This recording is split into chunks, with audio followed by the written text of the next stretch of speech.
اور عالم ناسوت وہ دنیا ہے جسے انسان اپنے حواس اور اپنی عقل سے سمجھ سکتے ہیں، اس کا احاطہ کر سکتے ہیں۔ تو وہ دنیا گویا کہ جو غیبی دنیا ہے، جو انسان کی پہنچ سے دور ہے، وہ خدا کی دنیا ہے، غیر مادی دنیا ہے، وہاں سے یہ احکام اور پیغام لیتے ہیں اور پھر اس مادی دنیا تک وہ منتقل کرتے ہیں۔ اچھا، ان کی جو پہنچ کا اور پرواز کا بیان قرآن مجید نے کیا ہے، اور اس کے لیے جو ایک استعارہ قرآن مجید نے لیا ہے، وہ ایک آیت سورہ فاطر کی آیت نمبر 1 ہے، جس میں اللہ تعالیٰ نے بیان کیا ہے کہ شکر کا سزاوار حقیقی اللہ ہے، آسمانوں اور زمین کا خالق، فرشتوں کو 2-2 3-3 اور 4-4 پروں والے پیغام رساں بنانے والا، وہ خلق میں جو چاہے اضافہ کر دیتا ہے، بے شک اللہ ہر چیز پر قادر ہے۔ یہ کس چیز کا بیان ہے؟ یعنی یہ جو 2-2 3-3 اور 4-4 پر ہیں، یہ فرشتوں کی پہنچ اور ان کی پرواز کا بیان ہے۔ یعنی اس کو ظاہر ہے کہ یہ فرشتے کس طرح ان کے پر ہوتے ہیں، ہم اس چیز کو سمجھنے سے بالکل بھی قاصر ہیں، یہ امور متشابہات ہیں۔ ہمارے علم میں جو چیزیں ہوتی ہیں ان سے ملتی جلتی چیزوں سے اللہ تعالیٰ کو کہ سمجھاتے ہیں کہ بھئی تم اس کو جانتے ہو کہ پر اڑنے کے لیے چاہیے ہوتے ہیں، تو عالم بالا تک رسائی کے لیے یوں سمجھ لو کہ فرشتوں کے بھی پر ہیں، اور جس فرشتے کے جتنے زیادہ پر ہیں وہ اتنا ہی طاقتور ہے۔ جیسے ہم اس کو اپنی زبان میں ایسے سمجھ سکتے ہیں، پرندوں کے تو 2 ہی پر ہوتے ہیں، لیکن جہازوں کے ہم جانتے ہیں کہ 2 انجن کا جہاز بھی ہوتا ہے اور 4 انجن کا جہاز بھی ہوتا ہے۔ تو جو 4 انجن کا جہاز ہے ہم جانتے ہیں کہ وہ تیز بھی اڑ سکتا ہے، وہ دور تک بھی جاتا ہے، اور وہ زیادہ محفوظ بھی ہوتا ہے۔ تو گویا کہ جس فرشتے کے جتنے زیادہ پر ہیں وہ اتنا ہی زیادہ طاقتور ہے اور اتنا ہی زیادہ اس کی پہنچ دور ہے۔ اور یہ بات روایات میں آتی ہے، غالباً مسلم کی روایت ہے، رسول اللہ صلی اللہ علیہ وسلم نے جب حضرت جبرائیل کو ان کی اصل شکل میں دیکھا تو 600 ان کے پر تھے۔ تو اس سے اندازہ ہوتا ہے کہ فرشتوں کی یہ قوت اور طاقت کا بیان ہے۔ اچھا، قرآن مجید میں فرشتوں کے جو ذکر کی وجہ ہے وہ 2 وجوہات ہیں۔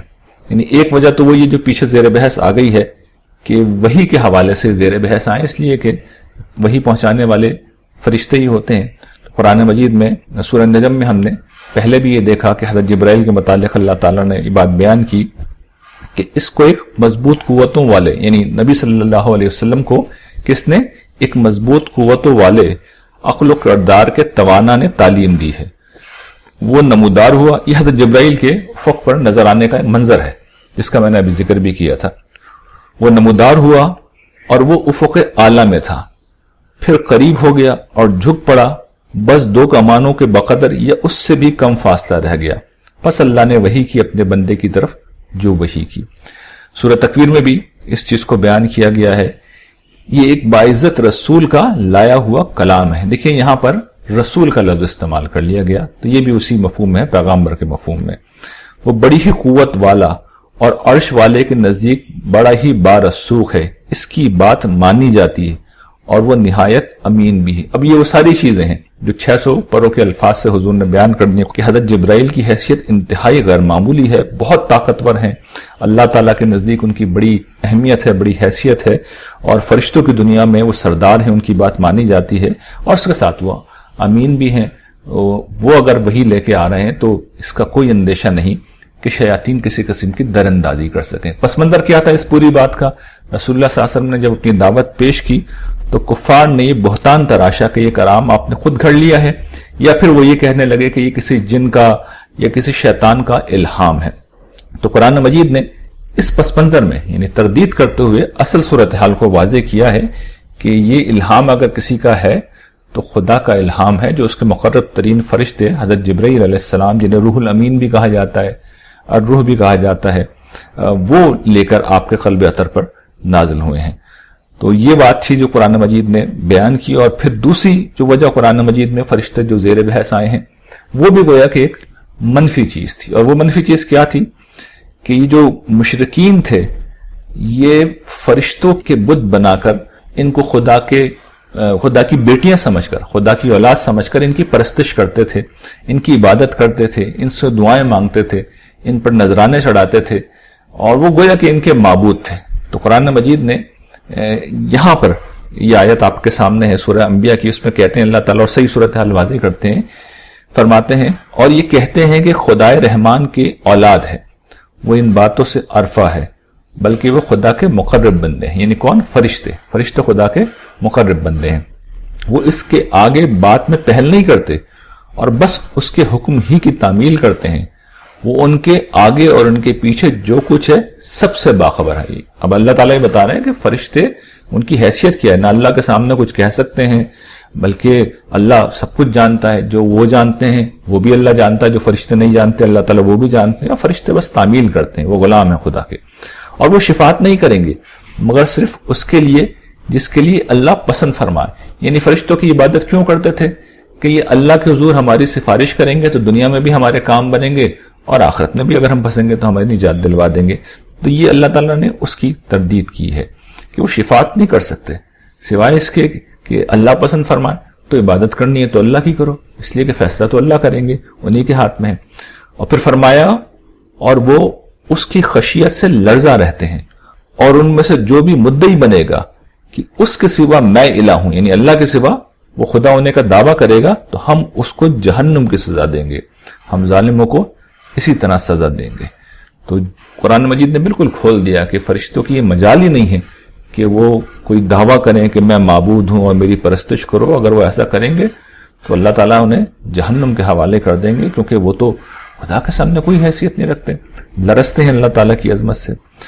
سورہ نجم میں اللہ تعالیٰ فرماتے ہیں اور آسمانوں میں کتنے فرشتے ہیں جن کی سفارش ذرا بھی کام آنے والی نہیں مگر بعد اس کے کہ اللہ اجازت دے جس کو چاہے اور جس کے لیے پسند کرے۔ یہ بھی وہی چیز ہے جس کی شفاعت کا مسئلہ جس میں اللہ تعالیٰ تردید کرنا۔ شفاعت قرآن مجید میں تردید کے پہلو ہی سے زیر بحث آئی ہے، یہ بات یاد رکھیے گا۔ میں نے جب نبوت میں اس موضوع پر گفتگو کی تو بتایا تھا کہ یہ اصلاً زیر بحث نہیں آئی ہے، یعنی انبیاء شفاعت کریں گے یہ قرآن مجید کا موضوع نہیں ہے، اصل میں تردید ہے جو زیر بحث آئی ہے، اور اس کی وجہ یہی باطل تصورات تھے۔ جو اصل صورتحال ہے وہ میں اس موقع پر واضح کر چکا ہوں، یہاں میں صرف سمجھا یہ رہا ہوں کہ قرآن مجید میں زیر بحث مسئلہ جو تھا وہ شفاعت کی تردید ہے، اور پھر اس زمن میں اللہ تعالیٰ نے یہ بات واضح کی کہ ہاں اگر کہیں کوئی موقع ہوگا تو اللہ اجازت دے جس کو چاہے اور جس کے لیے پسند کرے۔ جو لوگ آخرت پر ایمان نہیں رکھتے انہی نے فرشتوں کے نام عورتوں کے نام پر رکھ چھوڑے ہیں۔ یہ جو ان کے بت تھے ان کے نام گویا کہ یہ عورتوں کے نام پہ رکھے ہوئے تھے اور انہیں خدا کی بیٹیاں سمجھتے تھے، حالانکہ اس باب میں ان کو کوئی علم نہیں، بغیر علم کے یہ باتیں لوگ جو تھے وہ کرتے تھے۔ اور مذہب میں یہ بڑا مسئلہ ہوتا ہے کہ لوگ پورے عقیدے اپنے اجتہاد سے قائم کر لیتے ہیں، یعنی ایسا نہیں ہوتا کہ ان کے پاس کچھ بھی نہیں ہوتا لیکن ٹامک ٹوئیاں ہوتی ہیں، ان کے اندازے ہوتے ہیں، ان کے قیاسات ہوتے ہیں، کچھ ادھر سے لیا کچھ ادھر سے لیا۔ تو ایمانیات کے باب میں بلکہ پورے دین کے بارے میں یہ بات یاد رکھیے گا کہ اپنی طرف سے کچھ کہنا یہ بہت بڑا جرم ہے، بہت بڑا جرم ہے، اور خاص طور پہ ایمانیات میں تو اس کی بڑی اہمیت ہے۔ تو بہت محتاط رہنا چاہیے، نہ کچھ کمی کرنی ہے نہ کوئی اضافہ کرنا ہے۔ تو اللہ تعالیٰ فرماتے ہیں اس باب میں ان کو کوئی علم نہیں، وہ محض گمان کی پیروی کر رہے ہیں، اور گمان کسی درجے میں بھی حق کا بدل نہیں۔ یہ قرآن مجید نے بات کر دی کہ دین کے معاملے میں جو اللہ تعالیٰ کہہ دیں گے، ایمانیات کے معاملے میں جو بتا دیں گے وہی حق ہے، اس کے علاوہ جو کچھ ہوتا ہے وہ ظن و گمان ہوتا ہے، اور ظن و گمان کسی درجے میں بھی حق کا بدل نہیں ہو سکتا۔ یعنی قیامت کے دن اللہ تعالیٰ بتا دیں گے کہ یہ حق تھا، یہ سچ تھا، اور یہی میری بات تھی جو میں نے قرآن میں بیان کی تھی۔ ظاہر ہے کہ اس کے بعد ہر وہ شخص جو اضافی عقیدے لے کے پہنچے گا وہ بری طرح پھنسے گا۔ تو یہ سوچ لینا چاہیے، یہ ایک بہت سنگین چیز ہے جس کا لوگ ارتکاب کرتے ہیں۔ تو یہ وہ دو وجوہات تھیں جن کی بنا پر فرشتوں کا ذکر قرآن مجید میں آیا ہے، یعنی دونوں چیزیں، یا تو الہام شیطان کا الزام لگا رہے تھے، اس کی تردید میں قرآن مجید نے بتایا کہ نہیں یہ تو فرشتوں کا الہام ہے، یا پھر وہ فرشتوں کو معبود بنائے بیٹھے تھے، شرک کر رہے تھے، اس کی تردید میں قرآن مجید نے ان کا ذکر کیا۔ لیکن مثبت طور پر بھی قرآن مجید میں اللہ تعالیٰ نے فرشتوں کے حوالے سے کئی باتیں بتائی ہیں جن کی روشنی میں تاثر یہ سامنے آتا ہے کہ فرشتے گویا کہ یہ جو اللہ تعالیٰ کا تکوینی نظام ہے، اللہ تعالیٰ کی قدرت سے دنیا کا جو نظام چل رہا ہے، تو اس کو تمثیل سے میں سمجھا رہا ہوں، ایک مثال سے میں سمجھا رہا ہوں کہ جیسے اس دنیا میں بیوروکریسی ملک کا نظام چلاتی ہے، تو گویا کہ خدائی نظام میں ان کی حیثیت بیوروکریسی کی ہے، اور یہ اللہ تعالیٰ کا حکم سنتے ہیں اور پھر مخلوق پر اس حکم کو نافذ کر دیتے ہیں۔ اچھا، اب وہ کیا کیا کام ہے جو یہ کرتے ہیں اس کو سمجھ لیجئے، ایک ایک کر کے ہم ان کاموں کا جائزہ لیتے ہیں جو قرآن مجید میں بیان ہوئے ہیں۔ ایک کام یہ بیان ہوا ہے کہ یہ اللہ تعالیٰ کے احکام کا نفاذ کرتے ہیں اور پھر اس کے حضور پیش ہو کر رپورٹ کرتے ہیں۔ تو قرآن مجید نے اس کو بیان کیا ہے۔ لیلۃ القدر کے متعلق جب اللہ تعالیٰ نے سورہ قدر میں گفتگو کی تو اس میں بتایا کہ اس میں، یعنی اس رات میں فرشتے اور روح اترتے ہیں ہر امر میں اپنے رب کی اجازت کے ساتھ. یعنی لیلۃ القدر جس کے اندر دیگر مقامات پر یہ بتایا گیا غالباً سورہ دخان میں کہ فیصلے ہوتے ہیں اللہ تعالیٰ کی طرف سے کائنات کے، تو وہ فیصلے لے کے یہ فرشتے ہیں اور حضرت جبرائیل ہیں جو تشریف لاتے ہیں، اور پھر وہ گویا کہ زمین کے فرشتوں کے حوالے کر دیے جاتے ہیں، اور پھر وہ سال بھر میں چیزوں کو امپلیمنٹ کیا جاتا ہے. اور پھر اوپر کس طرح رپورٹنگ ہوتی ہے اس کی طرف سورہ معارج میں اشارہ کیا گیا ہے. فرماتے ہیں اس کی طرف یعنی اللہ تعالیٰ کی طرف فرشتے اور جبرائیل صعود کرتے ہیں، یعنی اس کی طرف بلند ہوتے ہیں، چڑھتے ہیں ایک ایسے دن میں جس کی مقدار 50,000 سال کے برابر ہے. یعنی اللہ تعالیٰ کے حضور جب وہ پیش ہوتے ہیں تو پیش ہوتے ہوتے انہیں 50,000 سال لگ جاتے ہیں. یہ گویا کہ اللہ تعالیٰ کی اپنی تقویم میں کوئی مرحلہ ہے کہ 50,000 سال میں جا کے گویا کہ ایک پوری اسکیم اللہ تعالیٰ کی طرف سے مکمل ہو جاتی ہے. تو پھر اس کی رپورٹنگ ہے جو اس موقع کے اوپر کی جاتی ہے. قرآن مجید میں دیگر مقامات پر سورہ حج میں، سورہ سجدہ میں یہ بات بیان کی گئی ہے کہ 1000 برس کے اندر بھی معاملات ہوتے ہیں. لیکن 1000 برس میرا تاثر ہو سکتا ہے کہ اس میں کوئی غلطی ہو، اس لیے کہ اپنے تاثر کے طور پہ بیان کرنا چاہیے. 1000 برس والی بات تو اللہ تعالیٰ نے بیان کی ہے، لیکن میرا تاثر یہ کہ 1000 برس میں جو رپورٹنگ ہوتی ہے اس کا تعلق انسانوں کے معاملات سے ہے، اور 50,000 سال میں جو رپورٹنگ ہوتی ہے اس کا تعلق کائنات کے نظام میں، یعنی کائنات کے نظام میں کوئی معاملہ ہو رہا ہوتا ہے وہ 50,000 برس میں ہوتا ہوگا. لیکن اللہ تعالیٰ بہتر جانتے ہیں، یہ میرا محض قیاس ہے. اچھا، پھر ایک اور بھی فرشتے ہیں جن کا ذکر بہت نمایاں طور پہ کیا گیا ہے، وہ ہے حاملین عرش. ان کے متعلق ارشاد ہوتا ہے جو عرش کو اٹھائے ہوئے اور جو اس کے ارد گرد ہیں وہ اپنے رب کی تسبیح کرتے رہتے ہیں اس کی حمد کے ساتھ، اور اس پر ایمان رکھتے ہیں اور ان لوگوں کے لیے استغفار کرتے ہیں جو ایمان لائے ہیں. اے ہمارے رب، تیری رحمت اور تیرا علم ہر چیز کا احاطہ کیے ہوئے ہے. تو ان لوگوں کی مغفرت فرما جو توبہ کریں اور تیرے راستے کی پیروی کریں، اور ان کو عذاب جہنم سے بچا. یہ بڑی خوبصورت آیت ہے، یعنی ہمارے لیے، ہم گنہگاروں کے لیے اس میں بڑا ہی حوصلے کا سامان ہے کہ اللہ کے فرشتے اور اتنے مقرر فرشتے ہم جیسے گنہگاروں کے لیے جو ایمان کی دولت جن کو اللہ نے اپنے فضل سے عطا کر دی ہے تو ان کے لیے وہ دعا کرتے ہیں. تو یہ وہ فرشتے ہیں جو اللہ تعالیٰ کے بہت مقرب ہیں، اور یہ اللہ کی تسبیح بھی کرتے ہیں، اس کی حمد بھی کرتے ہیں، اس پر ایمان بھی رکھتے ہیں، اس کے فیصلوں کو قبول بھی کرتے ہیں. اور یہی فرشتے ہیں جو قرآن مجید میں آیا ہے کہ قیامت کے دن اللہ تعالیٰ کے فرش کو اٹھائے ہوئے ہوں گے اور فرشتے اس کے کناروں پر ہوں گے، اور تیرے رب کے عرش کو اس دن 8 فرشتے اپنے اوپر اٹھائے ہوئے ہوں گے. یہ امور متشابہات میں سے ہم نہیں جانتے کہ اس کی کیا حقیقت ہے. خود یہ جو عرش کا بھی جو اللہ تعالیٰ نے ذکر کیا ہے، اس کو بیان کیا ہے، یہ بھی امور متشابہات میں سے ہے. یہ جو امور متشابہات ہیں جیسا کہ میں پہلے عرض کر چکا ہوں کہ ملتی جلتی چیزیں، یعنی جن چیزوں کو ہم جانتے ہیں تو ان چیزوں کو لیتے ہیں اور ان سے پھر وہ حقائق سمجھاتے ہیں جو ہم نہیں سمجھ سکتے.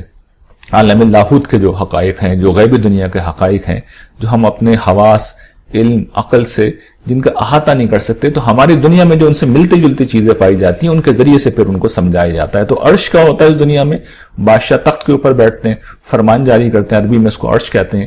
تو یہ گویا کہ اللہ تعالیٰ جہاں سے احکام جاری کرتے ہیں یہ اس جگہ کا بیان ہے. ہم نہیں جانتے کہ اس کی نوعیت کیا ہے، لیکن بہرحال ہمیں اس پر ایمان رکھنا چاہیے. اور اس کا اصل مطلب یہ ہے، جو اصل بتانے کا مقصد یہ ہے کہ اللہ تعالیٰ کائنات کو بنا کے کہیں کونے میں نہیں چلے گئے ہیں، بلکہ وہ کائنات کا نظام چلا رہے ہیں. یہیں سے یہ بات اخذ کی جا سکتی ہے کہ پہلے جو چیز بیان ہوئی تھی کہ اللہ کے احکام کا نفاذ، وہ گویا کہ ایک لانگ ٹرم تقدیر کا معاملہ تھا، یعنی ایک فیصلے ہیں اللہ تعالیٰ کے جس میں کائنات کا نظام چل رہا ہے.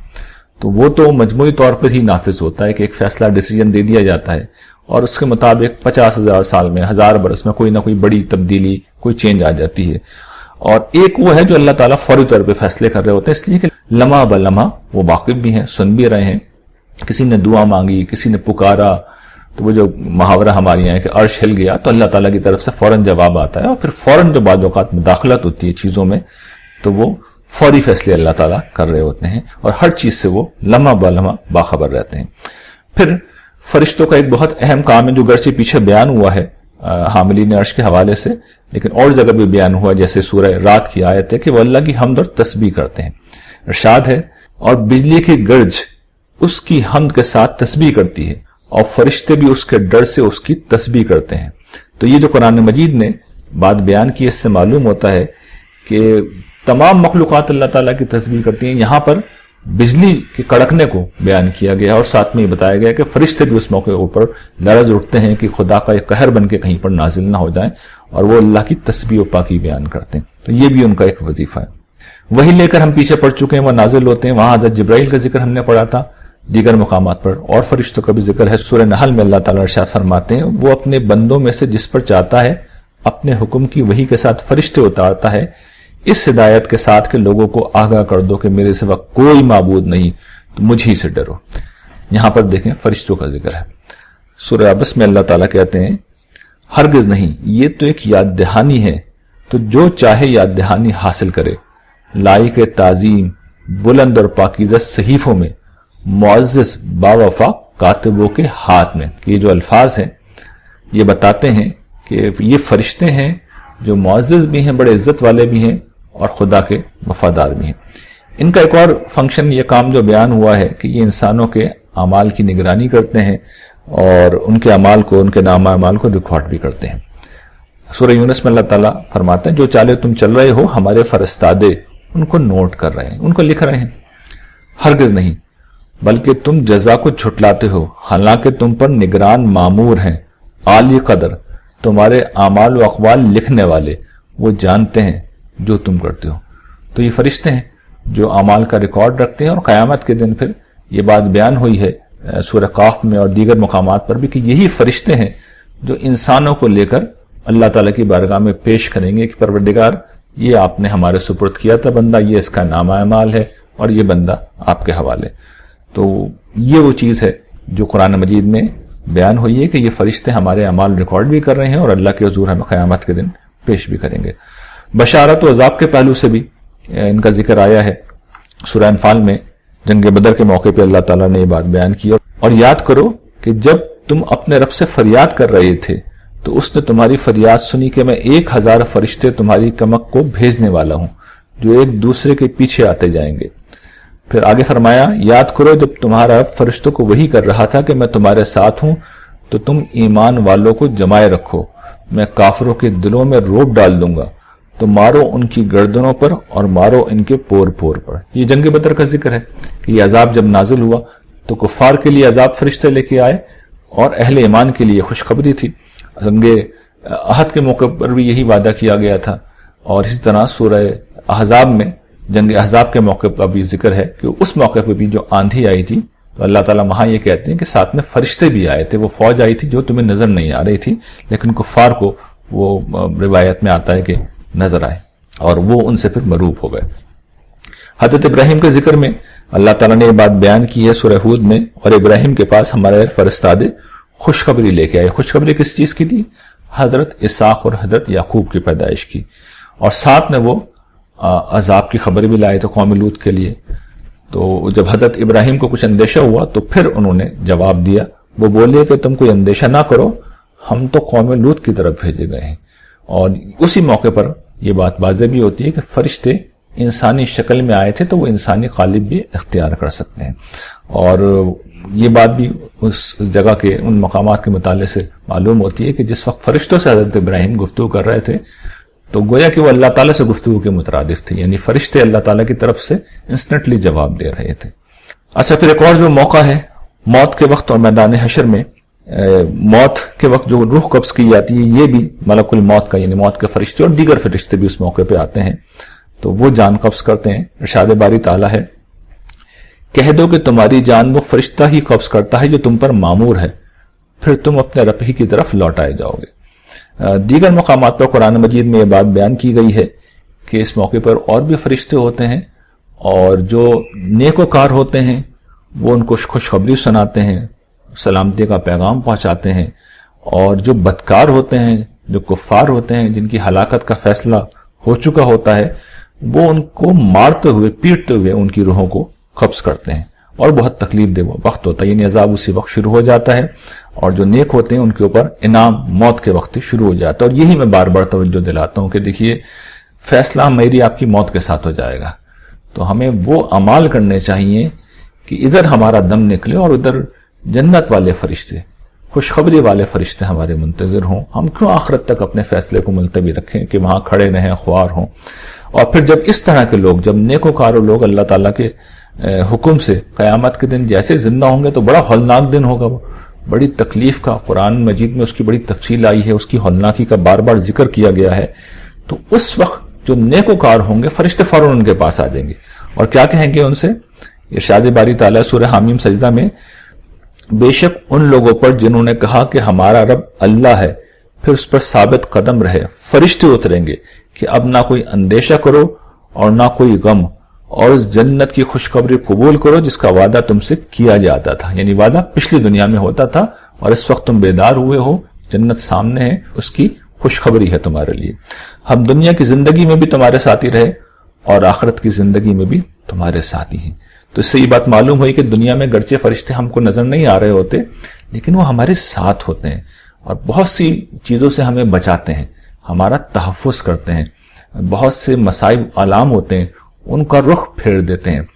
بارہا ایسا ہوتا ہے کہ ہم بہت مشکل میں گھر جاتے ہیں تو ہمارے قلب کے اوپر اطمینان نازل ہو جاتا ہے. بارہا ایسا ہوتا ہے کہ گناہوں کی طرف ہم متوجہ ہونے لگتے ہیں لیکن مجموعی طور پہ ہم نیک ہوتے ہیں تو ایک دم سے بدی کا خیال دل سے نکل جاتا ہے اور نیکی کا خیال دل میں آ جاتا ہے. تو ساری چیزیں کون کر رہا ہوتا ہے؟ یہ فرشتے ہوتے ہیں.